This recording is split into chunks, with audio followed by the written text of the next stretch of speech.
This week we went to Rome.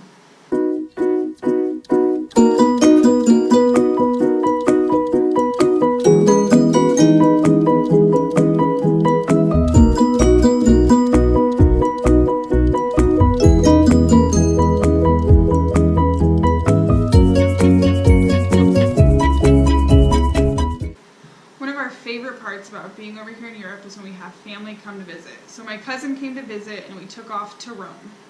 This was my first time visiting Rome. My second. Second time, and her first time as well. And Rome did not disappoint. So the first morning in Rome, we woke up right away and we headed to the Roman Forum. Now the Roman Forum, I honestly didn't know what to expect, but it's huge, way bigger than what I ever expected it to be. Yeah, it's what they have left of the old Roman Empire.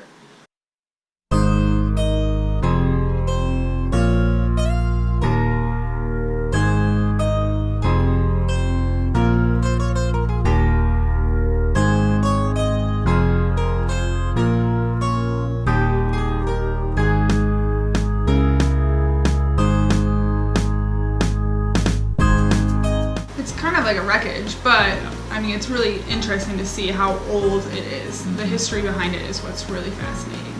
You can go in and maze through the whole Roman Forum, and then there's also a great overview shot Yeah. that you'll find easy access to, and I would say it's one of the more better views of Rome as well. Yeah, you can see the Colosseum, you can see the Roman Forum, you can see plenty of things in Rome from that view.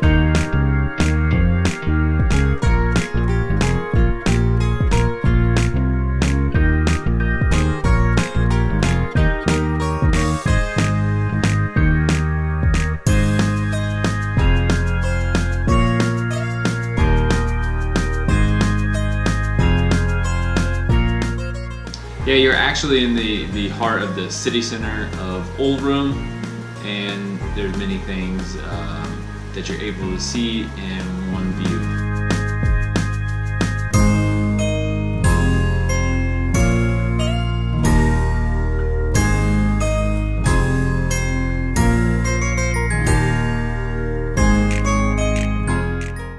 Next to the Roman Forum is also the monument of Victor Emmanuel.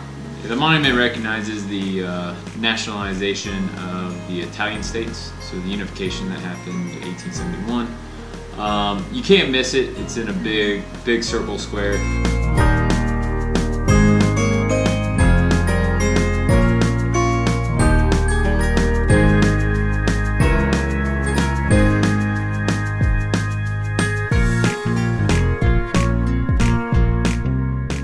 And also it's a beautiful white marble monument. Yeah, walk up the steps because it is really pretty up there, and you can see the beautiful marble floor like you said. One of my favorite parts of Rome is finding a place to eat because one, Big Italian fan. Yeah, but one, it's super easy. Like there are restaurants everywhere, and the good thing about it is every restaurant is amazing. Like the food there, I mean, literally, like it is amazing. Italian food is the bomb. It is.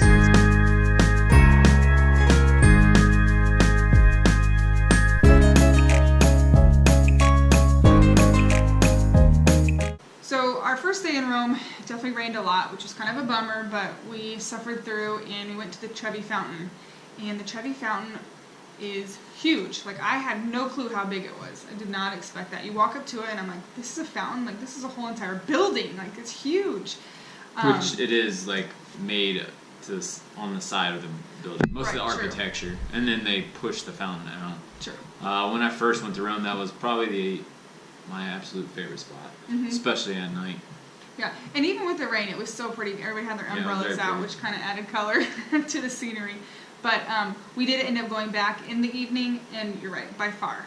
Go at night because it is beautiful. Yeah, one of the best, I would say, architectural things you're going to see in Europe is the Trevi Fountain at night. Yeah.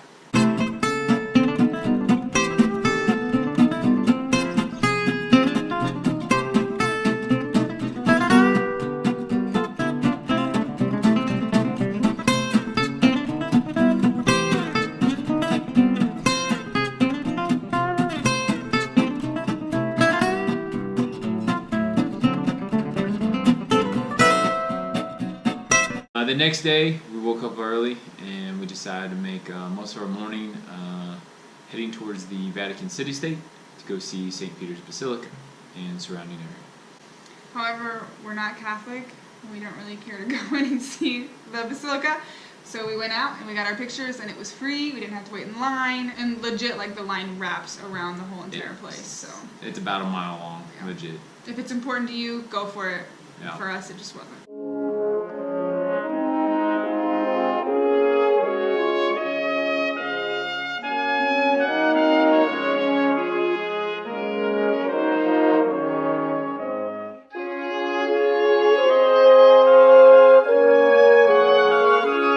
So on the way out of the Vatican City State, you take the main road out, you'll see the castle of St. Angelo. Angel's Castle, essentially.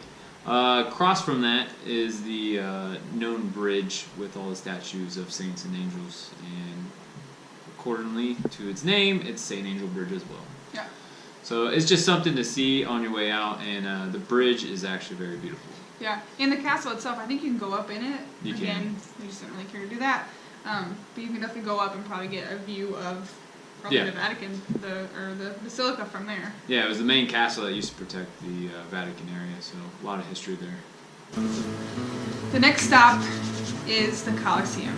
My favorite. And walking up to you kind of see it, and it's like, okay, I mean, it's big, it's cool. But then, like, the closer you get, the bigger it gets. And that thing is massive. Huge. Yeah. And we luckily went on the first Sunday of the month, and it's free. And the lines actually were not long at all. I was pretty shocked. I was expecting it to be long. But again, it was raining, so that could be why. But if you're there the first Sunday of the month, go. It's free. You can see everything except for, I think, the underground part you can't go into, but that's okay.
So outside the place that we stayed at, we walked down the street just a bit, and we ran into one of the biggest marathons going on in Rome. That was actually pretty cool to see.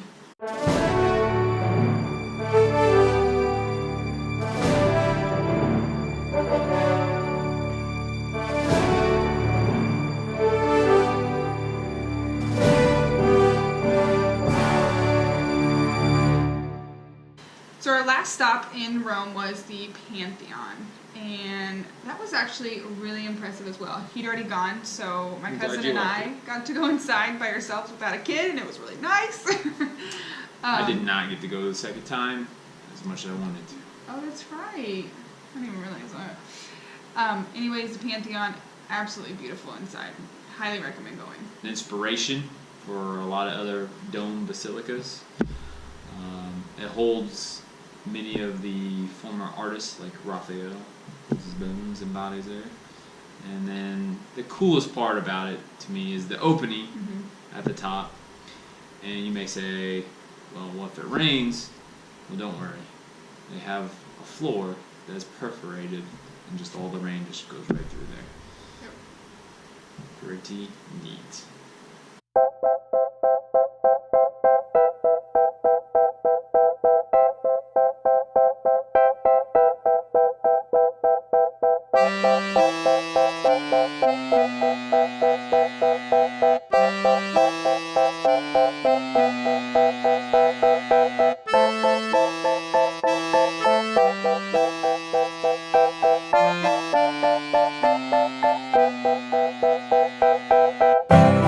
A quick stop that you can do is the Spanish Steps.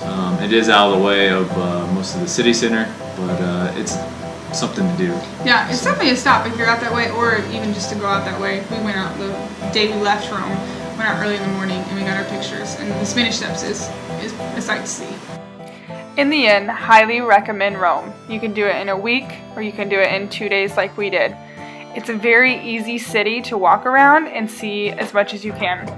So highly recommend Rome. There's so much history to learn with this beautiful city.